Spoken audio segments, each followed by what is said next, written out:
নমস্কার, কেমন আছেন সবাই? তনুর রান্নাঘরে নতুন একটি ভিডিওর সাথে সকলকে স্বাগত জানাই। আজ আমি দেখাবো তেলকই রেসিপি।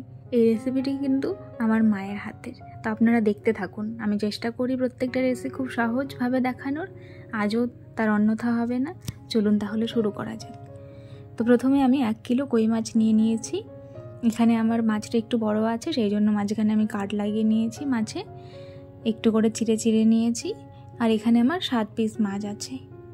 যাতে মশলাটা ভালোভাবে ঢোকে সেই জন্য আমি পিঠের দুই পাশে মাছটাকে খুব ভালোভাবে একটু ছুরির সাহায্যে কাট লাগিয়ে নিয়েছি। তারপরে আমি নুন আর হলুদ দিয়ে ভালো করে ম্যারিনেট করব মাছটা ভাজতে দেওয়ার জন্য। ম্যারিনেট করে আমি 10 মিনিট মতন রেখে দেব। আমার মতে এইটা সবথেকে বেশি স্বাদের তেলকইয়ের রেসিপি। চলুন তাহলে দেখে নিই কী কী মশলা লাগছে। এখানে প্রথমে ফোড়নের জন্য আমি নিয়ে নিয়েছি 1/2 চামচ কালো জিরে। আর এখানে মশলার যে পেস্ট হবে সেজন্য নিয়ে নিয়েছি পেঁয়াজ কুচি আর টমেটো কুচি। এটা প্রথমে আমি পেস্ট করব। তারপরে 1 চামচ মৌরি, 1 চামচ গোটা জিরে আর কিছুটা আদা আর 6 থেকে 7টা শুকনো লঙ্কা। এই চারটে আমি পরে পেস্ট করে নেব। আর তার সাথে আমি নিয়ে নিয়েছি 3টে কাঁচা লঙ্কা, যেটা আমি ফ্লেভারের জন্য লাস্টের দিকে অ্যাড করব। চলুন তাহলে শুরু করা যাক। তো প্রথমে আমি কড়াই বসিয়ে দিয়ে কিছুটা সর্ষের তেল দিয়ে দিলাম মাছটাকে ভাজবার জন্য। এবারে আমি ধীরে ধীরে মাছটা দিয়ে দিলাম। আমি সকলের কাছে অনুরোধ করছি, যারা এইভাবে তেলকই খাননি, আমার রেসিপিটি দেখার পরে একবার হলেও বাড়িতে ট্রাই করে দেখবেন। এটা জাস্ট অসাধারণ হয়। আমি কথা দিচ্ছি আপনাদের ভালো লাগবে। তো অবশ্যই একবার হলেও বাড়িতে ট্রাই করে আমাকে কিন্তু কমেন্টসে জানাতে ভুলবেন না।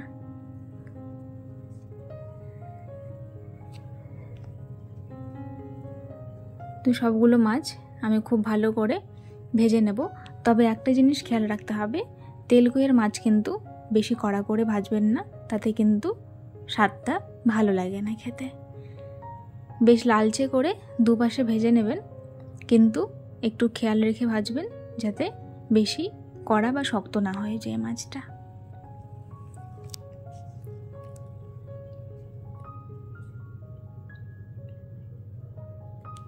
সকলের কাছে অনুরোধ রইল, যদি আমার ভিডিওগুলো ভালো লেগে থাকে তাহলে অবশ্যই আমার চ্যানেলটিকে লাইক, শেয়ার, সাবস্ক্রাইব করে বেল নোটিফিকেশানটি অন করে রাখবেন। এতে করে আমার ভিডিও নোটিফিকেশান সবার আগে পেয়ে যাবেন। কে কোথা থেকে ভিডিওগুলো দেখছেন অবশ্যই কিন্তু জানাতে ভুলবেন না।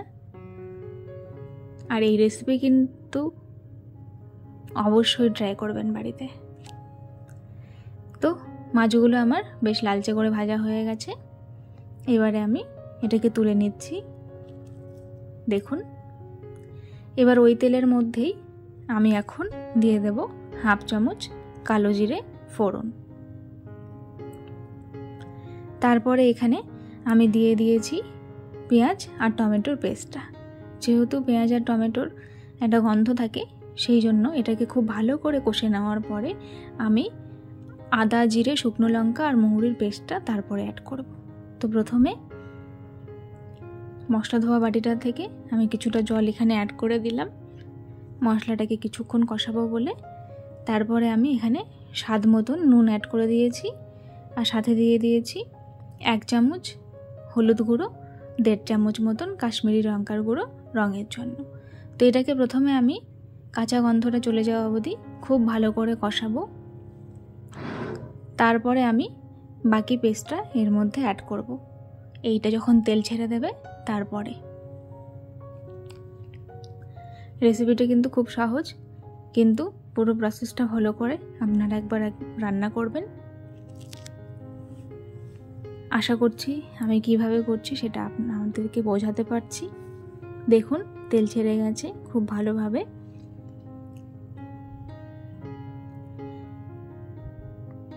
একটু টাইম নিয়ে কষিয়ে বেশ কিছুক্ষণ ধরে এটা করে নিতে হবে। এই সময় এবারে আমি বাকি পেস্টটা এখানে অ্যাড করে দিচ্ছি। আগেই বলে দিয়েছি এর মধ্যে আছে মৌরি, জিরে, শুকনো লঙ্কা আর আদা। তো এটাকেও আবার কাঁচা গন্ধটা চলে যাওয়া অবধি বেশ কিছুক্ষণ আমি কষিয়ে নেব। এখানে আমি হাফ কাপেরও কম কিছুটা মশলা ধোয়া বাটির জল অ্যাড করে দিয়েছি। আবার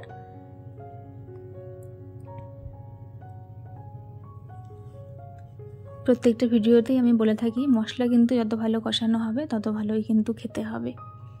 সেই জন্য মশলাটা যখন আপনারা কষাবেন একটু টাইম নিয়ে কষাবেন। তো এখানে আমি স্বাদ থেকে ব্যালেন্স করার জন্য হাফ চামচ মতন চিনি দিয়ে দিলাম।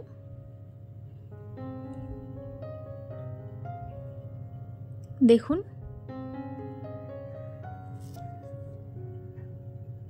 তেল ছাড়তে কিন্তু শুরু করে দিয়েছে। আরও কিছুক্ষণ আমি এটাকে কষিয়ে নেব। এরপরে আমি এখানে যে কাঁচা লঙ্কা 3টে চিড়ে রেখেছিলাম সেটা আমি দিয়ে দিলাম।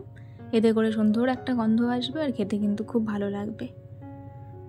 পুরো গ্রেভিটার মধ্যে সুন্দর একটা স্মেল হয় এই কাঁচা লঙ্কাটা দিলে। আপনারা এটাকে স্কিপ করতে পারেন। আর এখানে আমি যেই জলটা ব্যবহার করব গ্রেভির জন্য সেটা কিন্তু অবশ্যই গরম জল। দেখুন খুব ভালো করে মশলাটা একদম কষিয়ে নিয়েছি। এর মধ্যে কিন্তু কোনো জল নেই, তেল খুব ভালো করে ছেড়ে দিয়েছে। বেশ খানিকক্ষণ সময় নিয়ে আমি এটাকে কষিয়ে নিয়েছি।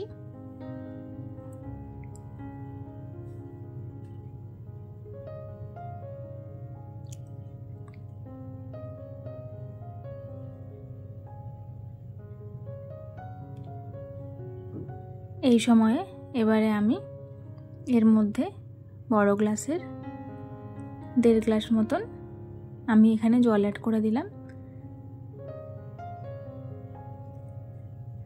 যেহেতু আমার মাছগুলো বড় বড় আর মাছ অনেকটা আছে সেই জন্য আমি একটু বেশি জল দিয়েছি। আপনারা আপনাদের পরিমাণ বুঝে ব্যবহার করবেন। এটা কিন্তু ঝোল ঝোল হবে না, একদম মাখা মাখা হবে, সেইটা কিন্তু খেয়াল রেখে আপনারা জলটা অ্যাড করবেন। দেখুন আমার ঝোলটা ফুটে উঠেছে। এইবারে আমি ধীরে ধীরে সব মাছগুলোকে এর মধ্যে অ্যাড করে দিলাম। মাছ দেওয়ার পরে আমি 4-5 মিনিট মতন আরও হতে দেব। তাহলেই কিন্তু আমার রেডি হয়ে যাবে সবথেকে পছন্দের তেলকই রেসিপি। দেখুন গ্রেভিটা অনেকটাই ঘন হয়ে এসেছে।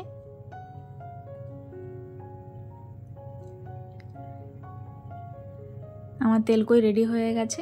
তবে আজ চলি, দেখা হবে আরেকটি ভিডিওর সাথে আর একদিন।